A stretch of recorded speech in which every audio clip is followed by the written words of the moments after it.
ଭାଇ ସରିଫୁଲ ହଉଛି ତ।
ମନୀଷା ଆଉ ଅମିତ, ତମକୁ ଶୁଣା ଯାଉଛି? ଭଏସ ଅଡିବୁଲ ହଉଛି ତ?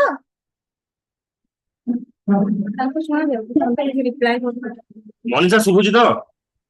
ଆଜ୍ଞା ସାର୍ ଶୁଭୁଛି। କୋଉଟା ପଢେ, ରଶ୍ମିରଥୀ ଆଉ ଗ୍ରାମାର କୋଉଟା ପଢିବ? ମ୍ୟାମ୍ ଗ୍ରାମାର ଟା ଆମର ଲାଷ୍ଟ ରୁ ଟିକେ ଥିଲା, ସେଇଟା ସାରି ଦିଅନ୍ତୁ। ରଶ୍ମିରଥୀ ଟା ଆମର ଆସିବନି ଇଣ୍ଟରନାଲ ରେ। ଓକେ ଠିକ ଅଛି।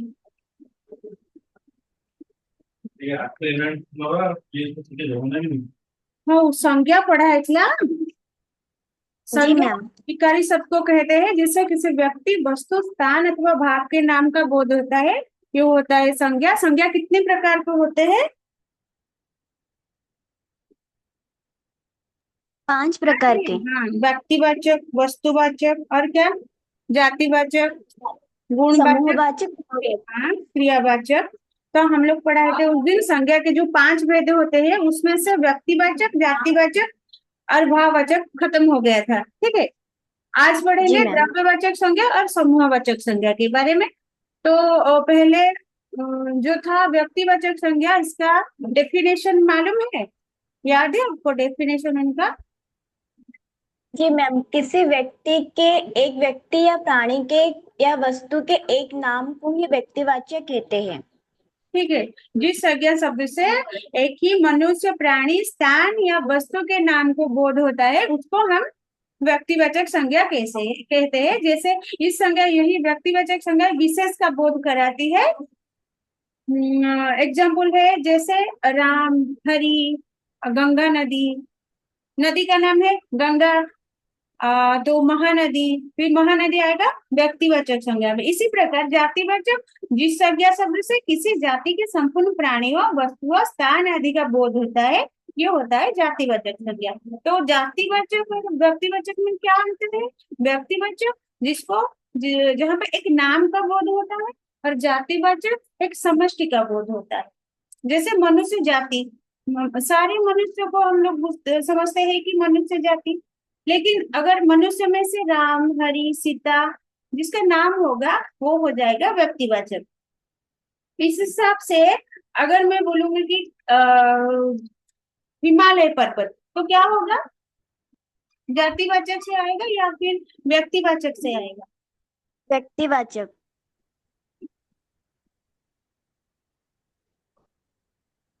अगर मैं बोलूंगा पहाड़, तो क्या आएगा?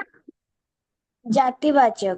ठीक है, तो हो गया जातिवाचक और व्यक्तिवाचक में क्या अंतर है।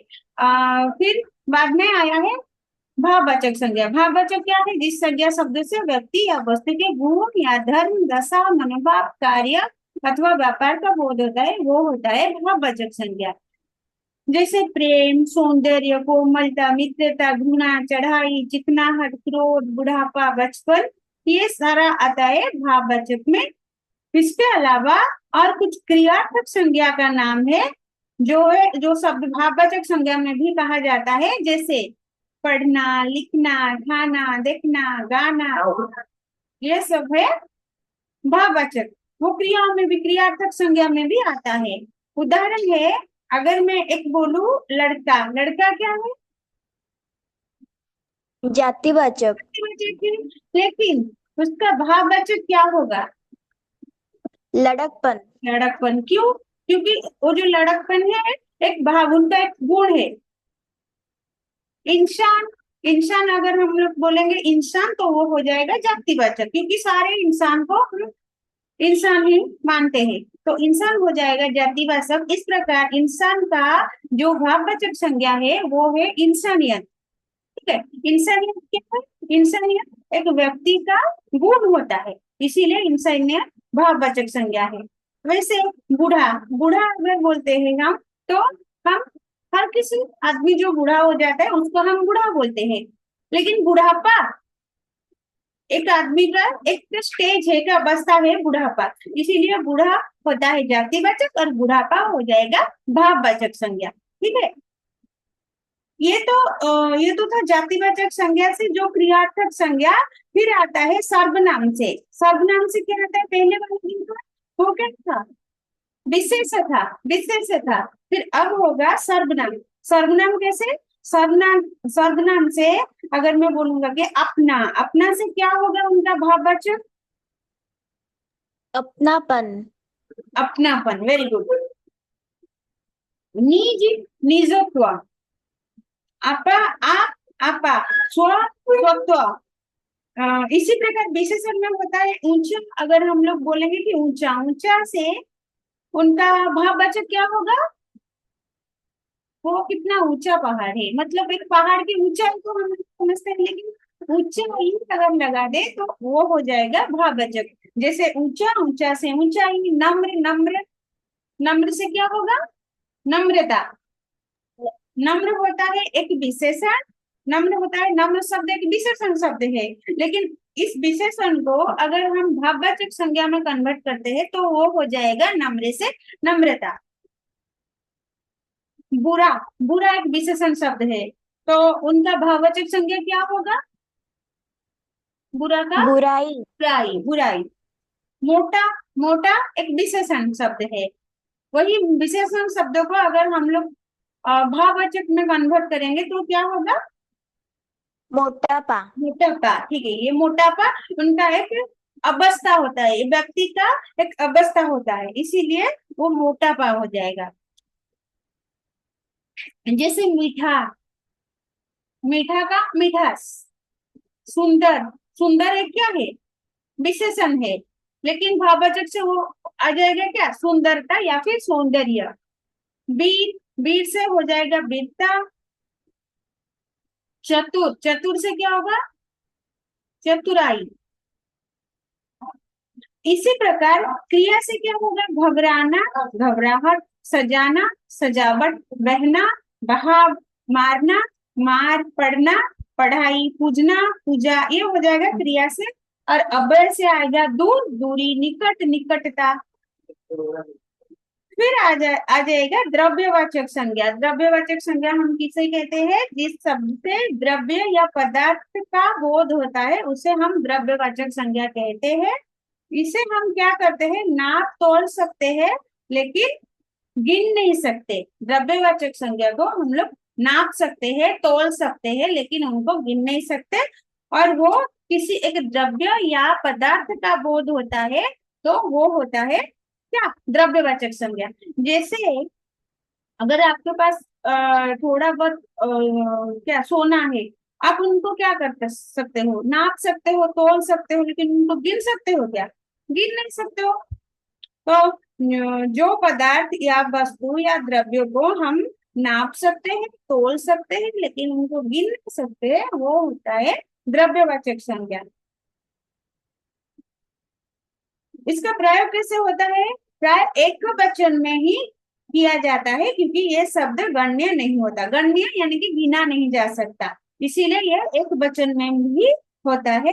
जैसे सोना, पानी, वायु। पानी, पानी को आप क्या करते हो, नाप सकते हो, तौल सकते हो, कितना, 1 लीटर का, 2 लीटर का, 5 लीटर का, ये आप नाप सकते हो। लेकिन इनको आप, पानी को गिना जा सकता है क्या? नहीं गिना जा सकता। वायु, चांदी, तांबा, मिट्टी, तेल, इसको हम लोग नाप सकते हैं और तौल सकते हैं, लेकिन इनको हम गिन नहीं सकते। और ये एक वचन में भी आएगा, इसीलिए वो हो जाएगा द्रव्यवाचक संज्ञा।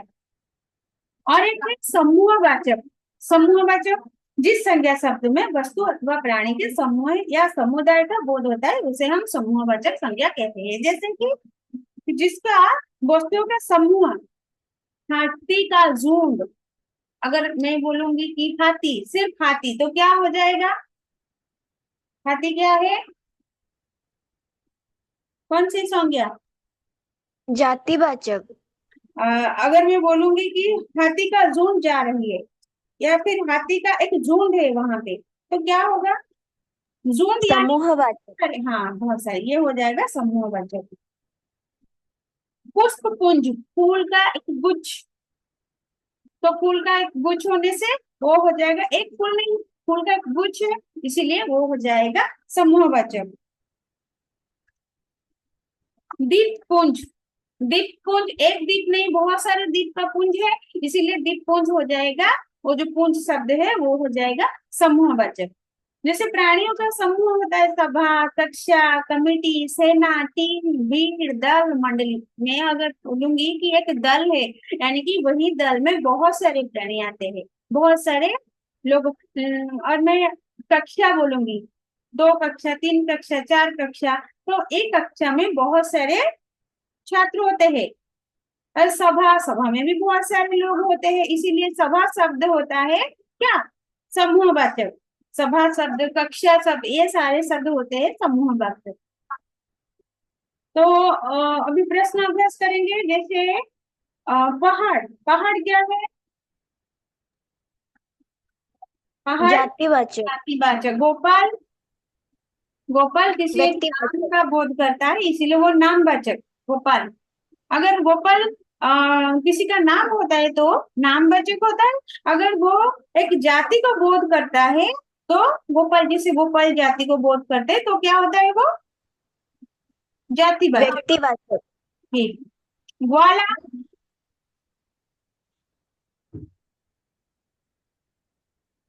जी मैम। ग्वाला। पीतल, आ, वो वस्तुवाचक। गोपाल, व्यक्तिवाचक। गोपी, गोपियां, गोपियां क्या होगा? गोपी और गोपी, जातिवाचक। हाँ हो जाएगा जाति। जब पीतल, पीतल हो जाएगा द्रव्यवाचक, क्योंकि पीतल एक द्रव्यवाचक। द्रव्य है और उनको हम तोल सकते हैं, नाप सकते हैं, लेकिन उनको हम गिन नहीं सकते। यमुना, यमुना हो जाएगा, यमुना एक नदी का नाम है, इसीलिए ये एक नदी का नाम को बोध करता है, इसीलिए वो हो जाएगा व्यक्तिवाचक। क्योंकि हम लोग पढ़े हैं ना, किसी नाम का बोध करता है, वो व्यक्ति हो या वस्तु हो, नदी, पहाड़, किसी नाम का बोध होता है, तो वो होता है व्यक्तिवाचक। हिमालय, हिमालय क्या है? व्यक्तिवाचक। व्यक्तिवाचक। हिरण, जातिवाचक। नम्रता, नम्रता, नम्र से नम्रता, नम्र जो विशेषण है उनमें से उनका भा- भाववाचक, भाववाचक। भाववाचक होता है नम्रता। Very good. लिखावट, लिखना से आता है लिखावट। लिखावट एक भाववाचक संज्ञा है, और भाववाचक। भाववाचक संज्ञा है क्योंकि लिखना शब्द से आता है लिखावट। ठीक है। हाँ। स्वास्थ्य, स्वास्थ्य, अ, भाववाचक। Very good. बचपन, भाववाचक। हाँ बच्चा, क्योंकि एक अवस्था है, एक गुण है बचपनाहट। इनका बचपन नहीं गया, यानी कि ये एक आदमी का या फिर एक व्यक्ति का गुण होता है, इसीलिए बचपन होता है। गुणवाचक। सोना, सोना एक द्रव्य होता है, इसीलिए ये द्रव्यवाचक। सोना को हम लोग गिन नहीं सकते, उनको हम नाप सकते, तौल सकते, लेकिन गिन नहीं सकते। इसीलिए सोना एक द्रव्य, और द्रव्य, सोना एक द्रव्यवाचक शब्द है। कुर्सी, द्रव्यवाचक। अरे क्या दे, किसी को अगर एक वस्तु को हम लोग तोड़ देने से उनका नाम का परिवर्तन होता है, तो वो क्या होता है, द्रव्यवाचक होने से भी वो जातिवाचक होता है।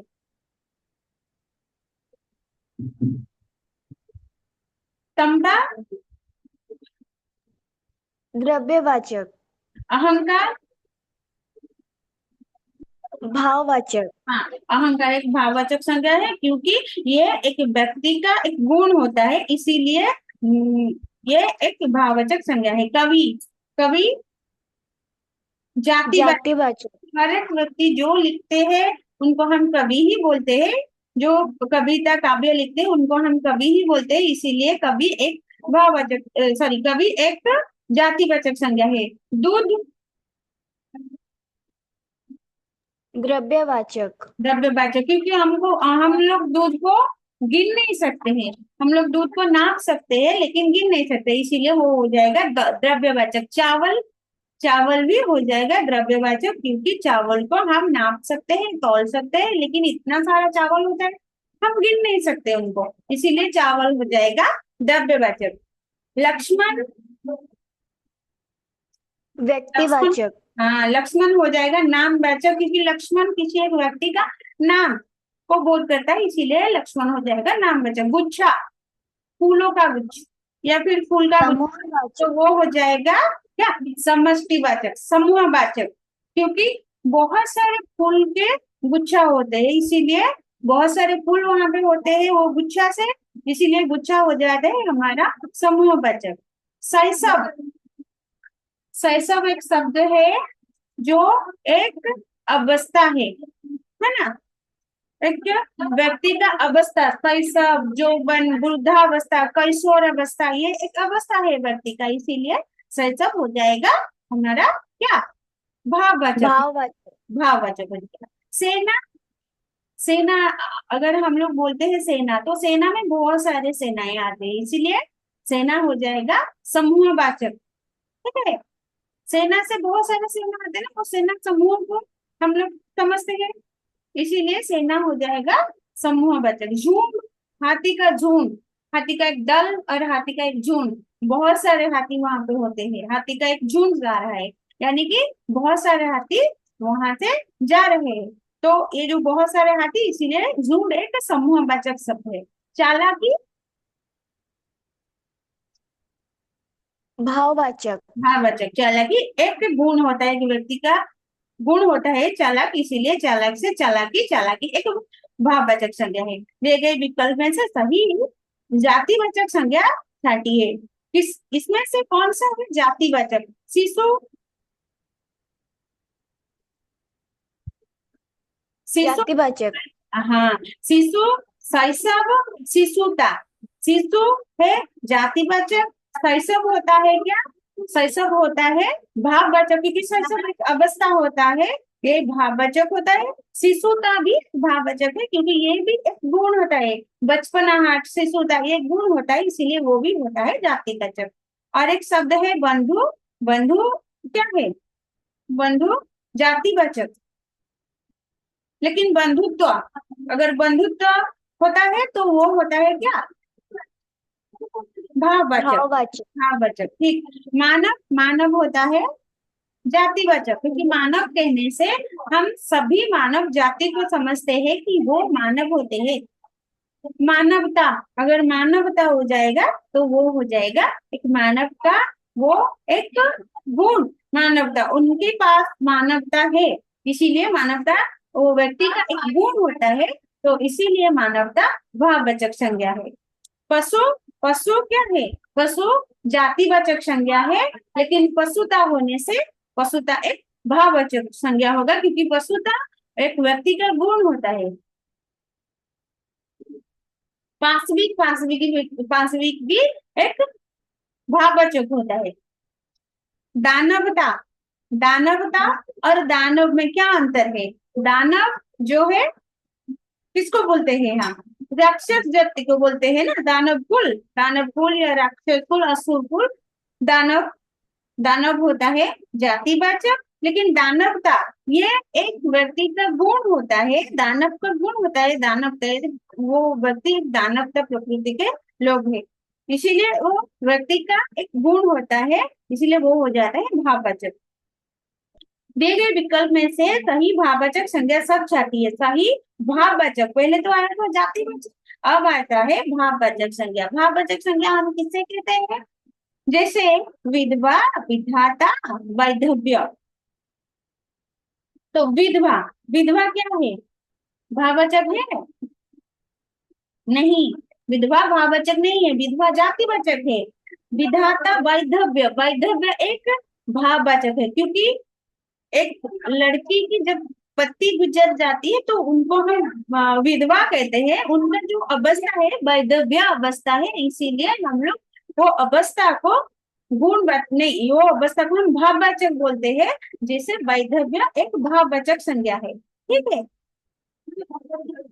ईश्वर, ईश्वर, ऐश्वर्या, ईश्वर भगवान को हम समझते हैं, तो हर एक भगवान को, हर एक जो ईश्वर होते हैं सबको हम ईश्वर ही मानते हैं, जैसे शिव, ब्रह्मा, विष्णु, सारे को हम ईश्वर ही कहते हैं, इसलिए ईश्वर होता है जातिवाचक। लेकिन ऐश्वर्या, ऐश्वर्या यह होता ऐश्वर्य प्रकृति, उनके पास बहुत सारे ऐश्वर्य शक्ति है, मतलब उनके पास देवत्व शक्ति है, एक गुण है, इसीलिए वो ऐश्वर्य होता है भाववाचक संज्ञा।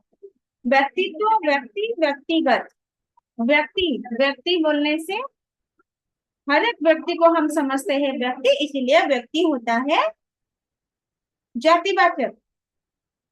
व्यक्तित्व और व्यक्तिगत, व्यक्तित्व क्या होता है? व्यक्तित्व भी होता है भाववाचक, व्यक्तिगत भी भाववाचक।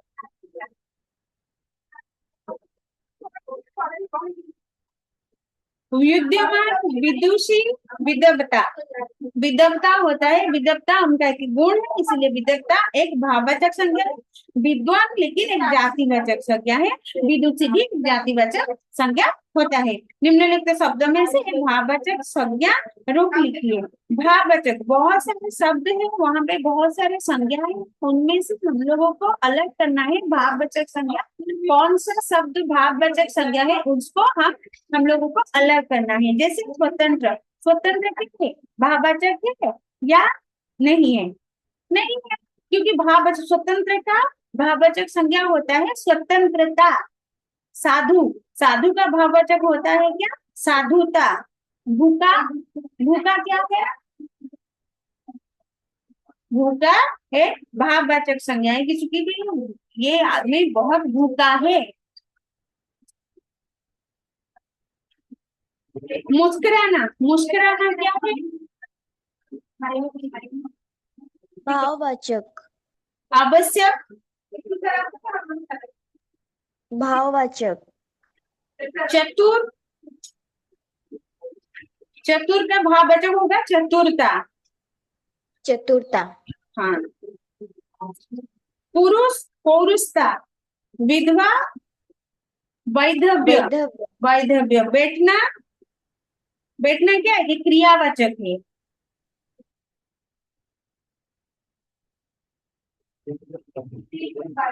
महान एक शब्द है, महान, जिसका भाववाचक संज्ञा क्या होगा? महानता। पंडित, पंडितता। इसमें से कुछ शब्द भाववाचक संज्ञा है और कुछ भाववाचक संज्ञा नहीं है, तो आप लोगों को क्या करना है कि इन शब्दों में से कौन सा शब्द भाववाचक संज्ञा है उसको अलग करना है। ठीक है। लघु, लघु एक शब्द है, इसका भाववाचक होता है लघुता। व्यक्ति, व्यक्ति का होता है व्यक्तित्व। ठीक है। तुम्हारा हो गया द्रव्यवाचक, समूहवाचक, जातिवाचक, भाववाचक और व्यक्तिवाचक, ये 5 प्रकार के संज्ञा होते हैं। इसका क्वेश्चन आंसर भी हो गया डिस्कशन। अब लिंग, नेक्स्ट क्लास में देखेंगे, लेंगे। अभी तो वो तो तुम्हारा नहीं आएगा, तुम्हारा जो पहले वाला एग्जाम है इंटरनल, उसमें नहीं आएगा। उसमें क्या आएगा? करुणा आएगा, ठीक है। करुणा का छोटा कुछ डिस्कशन कर लेते हैं, फिर बाद में क्लास से डिस्कशन करेंगे, ठीक है। बुक है तुम्हारे पास, मतलब मोबाइल पे है ना? जी मैम। ठीक है, थोड़ा बहुत डिस्कस कर लेते हैं आज करुणा के बारे में, फिर बाद में नेक्स्ट क्लास में पढ़ेंगे करुणा। तो करुणा राइटर है आचार्य रामचंद्र शुक्ला। करुणा का राइटर जो है उनका नाम है रामचंद्र शुक्ला। उनका जन्म सन 1884 में हुआ था। 1884 में उनका जन्म हुआ था। किसका? रामचंद्र शुक्ला का जन्म हुआ था, लेकिन मृत्यु हुआ था 2 फरवरी 1941 में। 1941 2 फरवरी में उनका देहांत हुआ था। तो जो आचार्य रामचंद्र शुक्ला है, उनका जन्म तो हुआ था कब? 1884 में, और फरवरी 2 फरवरी 1941 में तो देहांत हुआ था। लेकिन उन्होंने कहाँ पे पढ़ाई की थी? आचार्य रामचंद्र शुक्ल का जन्म उत्तर प्रदेश में हुआ था। उनका जन्म हुआ था उत्तर प्रदेश में। वो एक गर्भ गोत्री ब्राह्मण परिवार में जन्मे थे। गर्भ गोत्री ब्राह्मण का एक परिवार है, ब्राह्मण का एक गोत्र है। गर्भ ऋषि के अनुसार उनका, तो वही ऋषि के नाम के अनुसार एक गोत्र है। हमारे ब्राह्मण कुल में या ब्राह्मण परिवार में बहुत सारे गोत्र होते हैं, जिसमें से गर्ग अन्यत्र गोत्र है। वही गोत्र में एक ब्राह्मण परिवार में जन्म हुए थे आचार्य रामचंद्र शुक्ल ने। आरंभ में उन्होंने अंग्रेजी, उर्दू, फारसी तीनों भाषाओं का अध्ययन किया था। प्रारंभ शिक्षा हुआ था उनका क्या? उर्दू भाषा में, अंग्रेजी भाषा में, फारसी भाषा, 3 भाषा में उन्होंने अध्ययन किए थे। उन्होंने लंदन मिशन स्कूल में पढ़ा था। लंदन मिशन स्कूल क्या है? वो लंदन में नहीं है, वो उत्तर प्रदेश में, वही उत्तर प्रदेश में एक मिशन स्कूल है जिनका नाम है लंदन मिशन स्कूल। वहां पे वो पढ़ाई किए थे। फिर महाविद्यालय में उन्होंने साहित्य, मनोविज्ञान और इतिहास के अध्ययन पर विशेष बल दिया। स्कूल के बाद उन्होंने जो महाविद्यालय में पढ़ाई, उनका अध्ययन शुरू किए थे, वहां पे साहित्य, मनोविज्ञान और इतिहास, ये 3 विषय में उन्होंने अध्ययन किए थे। मिर्जापुर में साहित्य का गहन अनुशीलन किया। फिर उन्होंने कहाँ पर? मिर्जापुर में साहित्य में बहुत सारे अनुशीलन किए थे। गहन यानी कि बहुत सारे पढ़ाई किए थे साहित्य में। 1909 या 10 के आसपास नागरी प्रचारिणी सभा के साथ जुड़े। वहां पर एक नागरी प्रचारिणी सभा, जिसमें साहित्य का चर्चा होता था। वहां पे मनोविज्ञान, इतिहास, साहित्य संबंधी चर्चा हुआ करता था। वही नागरी प्रचारिणी सभा, वहां से उन्होंने 1909 से 10 के उपरांत में ज्वाइन हुए थे, या फिर उसी संस्था में वो जुड़ गए थे। वहां उनकी प्रतिभा चमकी। फिर वो तो साहित्य लिखते थे ना, इसीलिए वहां पर उनकी प्रतिभा खूब चमकी थी। शुक्ला जी ने निबंध लिखन में हिंदी साहित्य को एक नई दशा दी। वो इतने अच्छे निबंध लिखा करते थे कि हिंदी साहित्य में एक नई दिशा बनाए थे। कहाँ पर? निबंध लिखने में वो नई दिशा बनाए थे। हिंदी साहित्य के इतिहास लिखन के साथ साथ हिंदी निबंध लिखन को भी उन्होंने सरल बनाए। एक ही तो उन्होंने हिंदी साहित्य में लिखे थे, फिर हिंदी साहित्य के इतिहास लिखन के साथ साथ हिंदी निबंध भी उन्होंने लिखे थे। एक हिंदी निबंध उन्होंने लिखे थे, फिर हिंदी साहित्य के इतिहास भी उन्होंने लिखे थे। दोनों में उन्होंने बहुत सारे निबंध लिखे थे, और उनका भाषा था बोधगम्य, सरल और भावमय था। आचार्य रामचंद्र शुक्ल के प्रमुख निबंध में से उत्साह, जो तुम्हारा एक विषय है उत्साह, वो एक प्रमुख निबंध है। फिर श्रद्धा, भक्ति, करुणा, ये वाला जो सब्जेक्ट है, ये करुणा।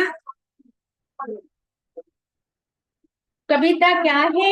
भरतेंदु हरिश्चंद्र, तुलसी का भक्तिमान, मानस की धर्मभूमि आदि। ये आचार्य रामचंद्र शुक्ला के प्रमुख निबंध है। बहुत सारे निबंध है इसमें से।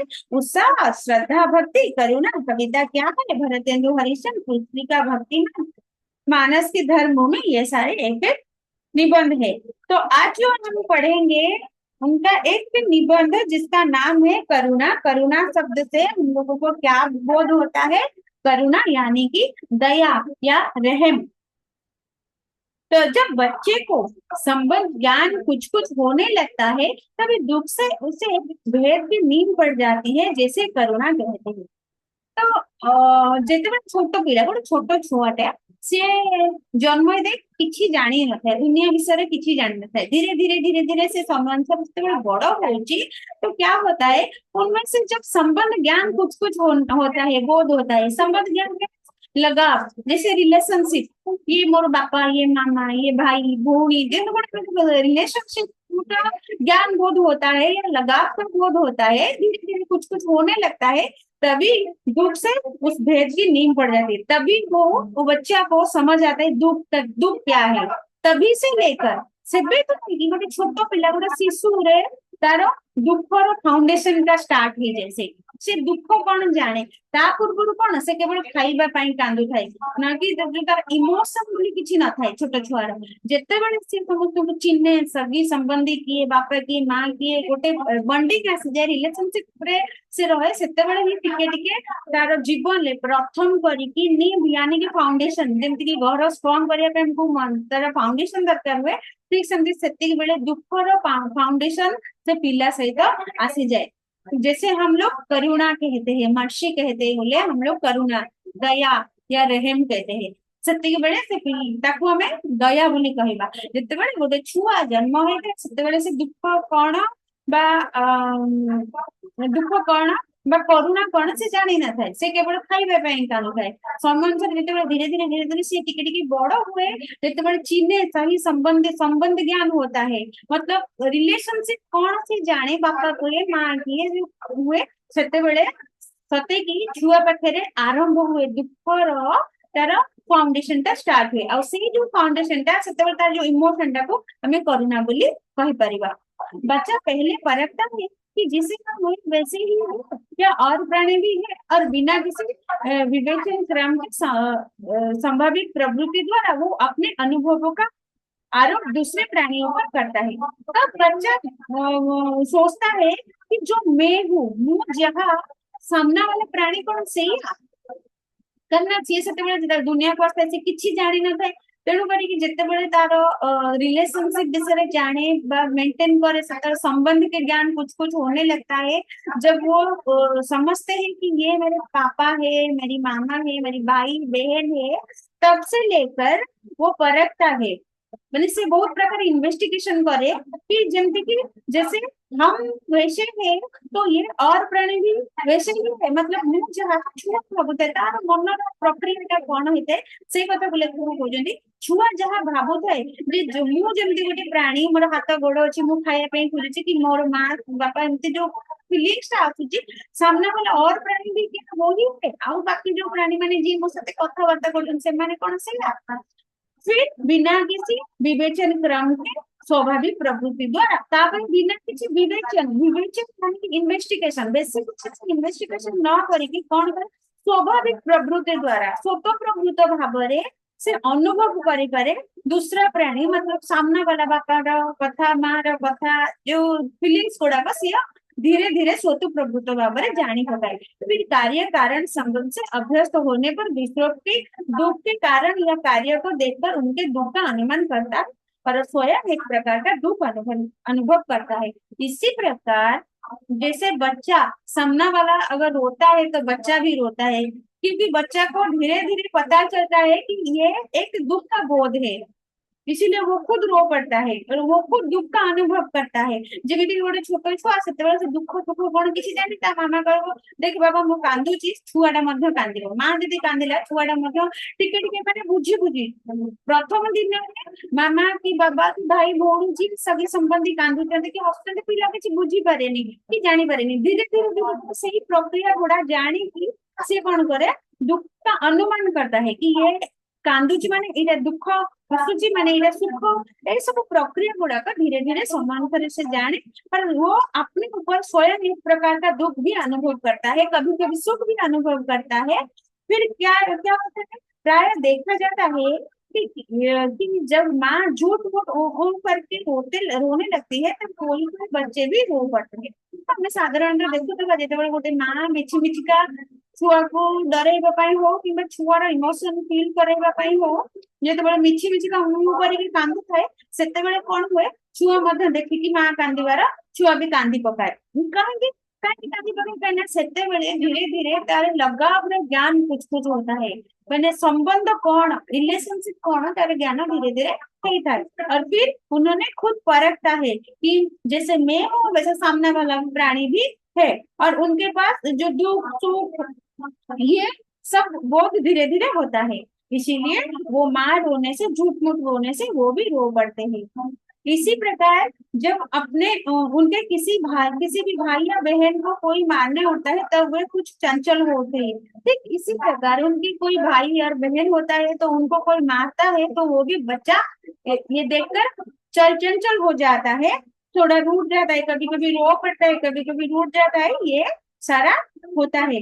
तो पिला ଯେତେବେଳେ ଛୋଟରୁ ବଡ ହୁଏ ସେତେବେଳେ मतलब ଏଇଠି ଲେଖକ କରୁଣା ଯୋଉ ଶବ୍ଦଟା କହୁଛନ୍ତି ଦୟା या रहम କେମିତି ଗୋଟେ ପିଲା ଛୋଟରୁ ଜନ୍ମ ଯେତେବେଳେ ହୁଏ ସେତେବେଳେ ତ ସେ ସବୁ କିଛି ଜାଣି କ୍ରମ ଅନୁସାରେ ଯେତେବେଳେ ସେ ବଡ ହୁଏ ତାହେଲେ ତା ଉପରେ ତ ସେ ଯୋଉ ଭାବ ଗୁଡାକ ଆସିଥାଏ ଧୀରେ ଧୀରେ ପରିବର୍ତ୍ତନ ଆସିଥାଏ ସେଇ ପରିବର୍ତ୍ତନ କଥାକୁ ଏଠି ଲେଖକ କହୁଛନ୍ତି ଯେ ମା ଯେତେବେଳେ କାନ୍ଦୁଥାଏ ଛୁଆ ସେତେବେଳେ କାନ୍ଦି ପକାଏ ସେଇ ଯୋଉ ଭାବନା ଯେତେବେଳେ से जो संबंधी अभ्यासगत धीरे धीरे से अभ्यस्त हो जाए अभ्यस्त होने पर दूसरे के दुख के कारण या दूसरे की कार्य करने के कारण वो भी ऐसा कुछ देता है जैसे दुख से वो रो पड़ता है और खुशी ज्यादा खुशी होने से वो हंस पड़ता है। दुखी प्राणी में प्रवृत्ति के विचार से करुणा का उल्टा क्रोध है। तो दुखी श्रेणी से दुख विभाग रे दुख की श्रेणी में यानी कि दुख के विभाग में प्रवृत्ति प्रवृत्ति क्या होता है जो टेंडेंसी होता है ह्यूमन टेंडेंसी हम लोग बोलते हैं कि ये मानव प्रवृत्ति व मानव का एक प्रक्रिया है वही विचार से करुणा का उल्टा क्रोध है करुणार उल्टा है क्रोध केबे केबे आमे जहाको प्रति स्नेह श्रद्धा भल पाइबा से आमे तापरे दया देखि जाऊ किंतु जहां ऊपर आदार उल्टाटा कोन क्रोध जहां पर राग आसे जहां को हानि पहुंचेबा को चेष्टा करता तापरे हमें राग करिबा। इस प्रकार क्रोध जिसमें जिसके प्रति उत्पन्न होता है उसी का हानि ही चेष्टा की जाती है। जिस प्रकार जिनके ऊपर हम लोग क्रोध करते हैं राग करते हैं उन्हीं के प्रति हम लोग क्या करते हैं उसकी हानि की चेष्टा किया जाते हैं हम लोग उन्हीं की हानि की चेष्टा करते हैं। जहाँ पर राग आसे तार क्षति करने ପାଇଁ कि हमें चेष्टा करेंगे करुणा जिसके प्रति क्योंकि उनका जो विपरीत है ना उल्टा है करुणा का उल्टा क्या है क्रोध है। तब जब क्रोध कब आता है जब किसी के ऊपर हम लोगों का क्रोध आता है तो हम उनकी हानि करने के लिए चेष्टा करते हैं लेकिन जिसके ऊपर करुणा आता है करुणा उत्पन्न होता है हम लोग क्या करते हैं उसकी भलाई का उद्योग किया जाता है या फिर हम लोग उनकी भलाई का उद्योग करते हैं। हम लोग सोचते हैं कि उनका सब कुछ भलाई हो किसी पर प्रसन्न होकर ही लोग उसकी भलाई करते हैं। अगर हम सामने वाले के ऊपर प्रसन्न होते हैं खुशी होते हैं तो हम लोग सोचते हैं कि उनका सब भलाई हो जाए और हम भी उनका भलाई करते हैं। कई बार ये देखने को मिलता है कि किसी पर हम रूठ जाते हैं किसी पर हम क्रोध करते हैं तो हम लोग समझ सोचते हैं कि उनका कुछ क्षति हो जाए उनका कुछ हानि हो जाए और कई बार ये देखने को मिलता है कि हम लोग जिसके ऊपर करुणा करते हैं जिनके ऊपर दया करते हैं हम लोग ये सोचते हैं कि उनका सारा भलाई हो जाए और हम लोग कुछ उनके लिए भलाई करने के लिए उद्योग करते हैं। इस प्रकार पात्र की भलाई की उत्तेजना दुख और आनंद दोनों की प्राणियों में रखी गई है। आनंद की श्रेणी में ऐसा कोई शुद्ध मनोविकार नहीं है जो पात्र की हानि के उत्तेजना करे पर दुख की श्रेणी में ऐसा मनोविकार है जो पात्र की भलाई की उत्तेजना करता है। लोभ से जिसे मैंने आनंद की श्रेणी में रखा है लोभ लोभ जो है आमे जहाँ गोटे जिनस को लोभ करू